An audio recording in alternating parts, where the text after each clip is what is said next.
Hey YouTube, welcome to another video of the official JC Workout YouTube channel. If you're new here, my name is Jack Chuma. I'm a certified personal trainer through the National Academy of Sports Medicine, and I love to work out, and I also love to help other people work out and make progress along on their fitness journeys. It's my passion, it's what I love to do, and I hope that I can help you someday too.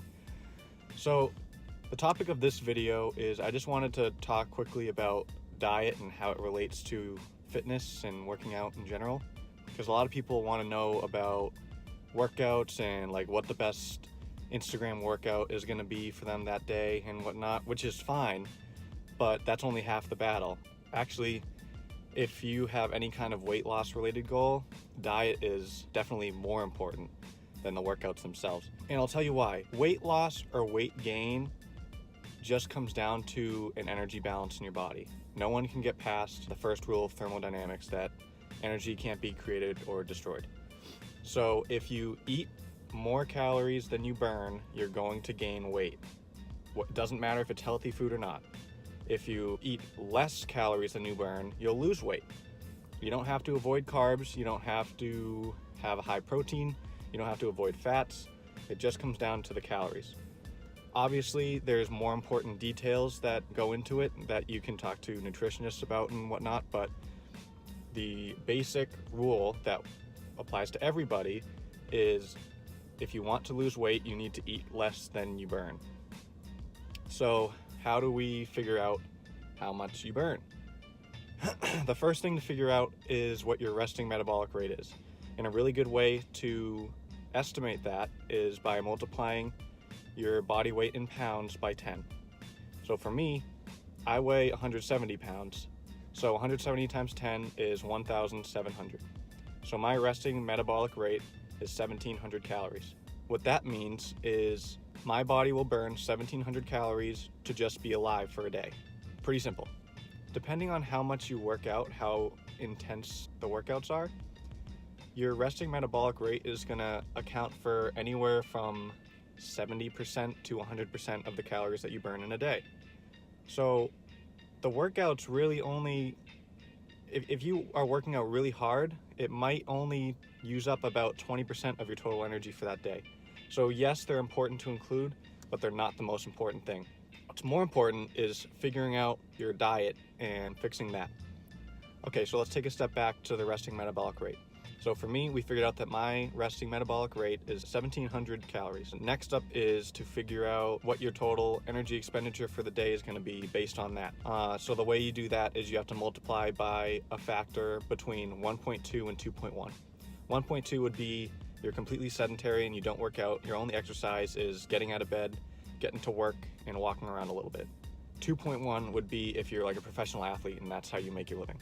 So for me, it's somewhere around like the 1.6 to the 1.8 range based on how active I am. The number that you get after multiplying by that coefficient is going to be your total energy expenditure for a day. Now that can change if it's a day that you work out or a day that you don't work out. So on days that I am having a rest day, I'll try to eat a little bit less, but it doesn't have to be much less because your workouts, let's remember, only account for maybe 20% of your total energy expenditure. So what's more important if your goal is to lose weight is to decrease the calories that you intake. Over the course of a long period of time, if you can get yourself into a caloric deficit of 3,500 calories, that's gonna make you lose about 1 pound of body fat. If you want to do it in a healthy manner, you can't starve yourself. Like, it's not a fast process, it takes a long time. So lastly, we need to figure out what exactly we're taking in. I personally like to count calories because I have a total sweet tooth and I want to snack all day long. So I really have to keep myself in check there. So if in the back of my mind, I know that if I'm gonna have the snack, I have to log it in a journal, I'm less likely to have the snack. And if I do have the snack, it's gonna be logged in the journal and the numbers are gonna add up throughout the day. So later on in the day, when I'm gonna want another snack, because let's be honest, I'm gonna want another snack later on in the day, I can look back in the journal and see if I have spare calories left that I can eat. It's okay to treat yourself. It's okay to have dessert.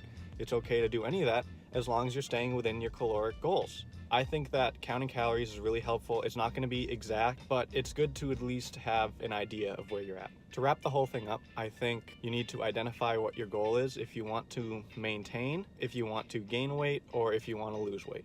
It really just comes down to those three things.